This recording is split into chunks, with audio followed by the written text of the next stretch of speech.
Son of मल्ला मुकेश जी हमारे साथ हैं, जमीनी नेता और बड़े नेता माने जाते हैं। और जिस तरह से यूपी में की राजनीति में इनका जो वोट बैंक है, एक बड़ा वोट बैंक बनता नजर आ रहा है। भीड़ का जो आपको जनसैलाब दिख रहा है, यहाँ पार्टी का जो वजूद आपको दिख रहा है, उनसे बातचीत करने के लिए हम मौजूद हैं। मुकेश जी, सबसे पहले तो बहुत बहुत स्वागत। कैसे देखते हैं? बहुत बहुत धन्यवाद आपको भी। आप देख ही सकते हैं कि किस तरीके से वीआईपी पार्टी सिर्फ 6 महीना पुरानी पार्टी है, मजबूती से किस तरीके से समाज ने हाथों हाथ ले लिया और इस नाव को किस तरीके से लखनऊ पहुंचाने के लिए प्रयासरत है। मजबूती से पार्टी के एक एक कार्यकर्ता, एक एक समाज के लोग आज खड़ा हो चुका अपनी नाव को पार लगाने के लिए। और मुझे पूरा भरोसा है कि इस बार हमारे बहुत सारे प्रत्याशी जीत के जाएंगे और लखनऊ में जब जाएंगे तो अपने समाज के हक अधिकार की लड़ाई लड़ेंगे और अपने समाज को कुछ न कुछ देंगे। जिस तरीके से हम बिहार में रहकर आज मजबूती से समाज की लड़ाई लड़ रहे हैं, काम कर रहे हैं, उसी तरीके से उत्तर प्रदेश में भी हमारी पार्टी गरीब समाज के लिए काम करेगा और पूरा भरोसा है। और हमारे बगैर लखनऊ में किसी की सरकार ना बनेगा, इसी तरीके से आज हम मजबूती से काम कर रहे हैं। आपने एक अभी स्पीच के दौरान बोला था कि एक व्यक्ति भी, एक मुख्यमंत्री भी एक बन सकता है, एक विधायक भी।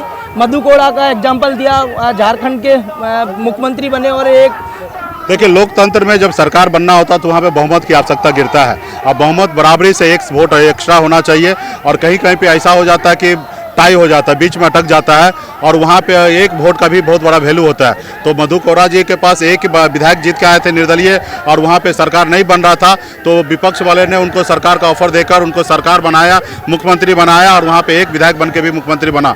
तो उत्तर प्रदेश में भी या बिहार में भी हमारे पास सिर्फ 4 विधायक है, लेकिन 74 से कम नहीं है। आज 4 हटेगा तो भी सरकार गिरेगा और 74 हटेगा तो भी सरकार गिरेगा। तो वो सरकार 74 वाले से कम पावर वीआईपी के पास नहीं है। अब मजबूती से बिहार के 12 करोड़ 13 करोड़ जनता के लिए, गरीब जनता के लिए हम लोग आज काम करें और अपनी मर्जी से काम करें। बिहार के 2.25 लाख करोड़ का जो बजट होता है उसमें एक निषाद का मल्ला का बेटा का भी योगदान होता है। हर समाज तक कैसे लाभ पहुँचे, आज उसकी हम लड़ाई लड़ रहे हैं। तो उत्तर प्रदेश में मजबूती से हम लोग लड़ाई लड़ रहे हैं। एक दूसरा भी मिशन है कि हमारी पार्टी का मुख्य लड़ाई है निषाद को आरक्षण दिलाना और आरक्षण केंद्र सरकार को लागू करना है। और इसके लिए हमने एक मुहिम चलाया है कि उत्तर प्रदेश में जहाँ हम चुनाव लड़ रहे हैं वहाँ मजबूती से अपने प्रत्याशी को जिताना है और जहां नहीं लड़ रहे हैं वहां पे सपा या बसपा या कांग्रेस जो मजबूत है उनको वोट देकर जिता देना है और भाजपा को हरा देना है। भाजपा आज हारेंगे तो उनको एहसास होगा कि उत्तर प्रदेश का निषाद, बिहार का निषाद हमारे साथ नहीं है। जब तक उनको हक अधिकार नहीं देंगे तब तक हमारे लिए काम नहीं करेगा। और 2024 से मुझे पूरा भरोसा है कि आरक्षण देंगे। अगर आरक्षण 2024 से पहले लागू नहीं करेंगे तो दिल्ली का भी कुर्सी खाली कराने के लिए हम लोग तैयार हैं। आप भाजपा की बात करते हैं, एनडीए में आप हिस्सेदारी है आपकी, और बिहार में जिस तरह से आपकी भूमिका भी रही, आपकी सरकार बनाने में अगर भाजपा की सरकार है तो आपकी अहम भूमिका रही है। यहाँ कैसा हो गया कि आपने क्या संगठन से बातचीत हुई या उनको अगर यहाँ पे बात नहीं करना था। यहाँ पे तो हमने डे 1 में हमने एक संदेश दे दिया था पेपर के माध्यम से कि आरक्षण नहीं तो गठबंधन नहीं, या गठबंधन नहीं तो वोट नहीं। हम अपनी विचारधारा के लेके कायम है, मजबूती से संघर्ष करना पड़ेगा। हम यहाँ पे किसी से गठबंधन नहीं करने के लिए है। हमारा तो एक ही है कि आरक्षण कर दीजिए तो हम आपको वोट देंगे या गठबंधन करेंगे। अगर आरक्षण नहीं करते तो हमारा आपसे कोई दोस्ती नहीं। बिहार में तो माननीय मुख्यमंत्री नीतीश कुमार जी के नेतृत्व में हमारी सरकार चल रही है, उनके सहयोग से हम बिहार में सरकार चला रहे हैं। जैसे भाजपा समर्थन दिए वैसे वीआईपी समर्थन दे के हमारी अपनी सरकार है। तो हमारी दोस्ती से बिहार तक ही सीमित है। उत्तर प्रदेश में हमारी दोस्ती निषाद समाज से है, अपनी पार्टी के लोगों से, अपनी विचारधारा को लेकर आगे बढ़ने की हमारी व्यवस्थित है।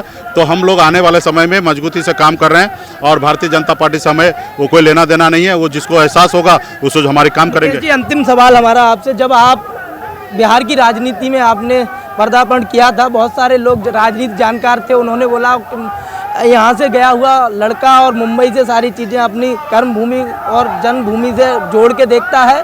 तो बड़ा कुछ लोगों ने मजाकिया लहजे में और सारी चीज़ों में कटाक्ष भी किए थे, लेकिन आपकी जो पार्टी का प्रदर्शन था सबको चौंकाने वाला था। जो वोट बैंक मिला वो एक ऐसा वोट बैंक था, आपको लगा। अब आपको क्या लगता है कि आप कर्मभूमि की बात करें, मुंबई में इस तरह के जो चुनाव हैं, वहाँ स्थानीय चुनाव आने वाले, क्या लगता है? हम लोग गरीब समाज से आते हैं, जब तक जिएंगे तब तक संघर्ष करते रहेंगे। और रहा कि जब स्टार्टिंग होता है तो उस समय में आपको बहुत कुछ का सामना करना पड़ता है और जब आप मजबूती से डट जाते हैं तो सब लोग आपके साथ आ जाता है। तो आज बहुत जाति धर्म के लोग आज मजबूती से साथ आ गए। आज वीआईपी पार्टी में हर जाति धर्म के लोग हैं।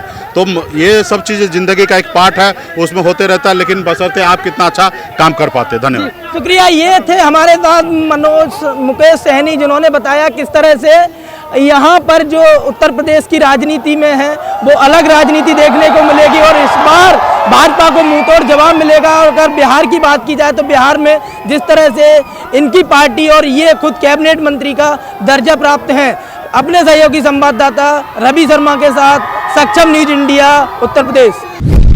आप देख रहे हैं सक्षम न्यूज इंडिया, सबसे पहले सबसे तेज।